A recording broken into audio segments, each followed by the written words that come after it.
Да, меня очень интересовала поэзия. Я очень хотел составить антологию современной еврейской поэзии, издать ее, потому что меня интересовали именно переводы поэзии. Тогда, в 90-е годы, я больше стихов переводил, чем прозу. Да? Вот. И я написал в National Yiddish Books, да? У них тогда еще не было вот этой идеи, что можно все книжки оцифровать и делать факсимильные копии. Да? Этого ничего тогда не было, а просто у них были дублеты, которые они высылали за цену пересылки, то есть за недорого. И я, как сейчас помню, мне пришла из Америки, это было такое немыслимое счастье, собственно, этим счастьем я до сих пор пользуюсь, посылка с... Я написал: пришлите мне, пожалуйста, все, что у вас есть лишнего, что вам не жалко, стихи. И они мне прислали 17 килограммов стихов.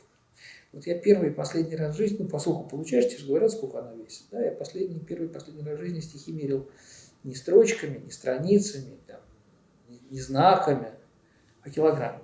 17 килограмм стихов, как сейчас помню. Это было очень большое счастье. Целый мир как бы открылся, значит, да.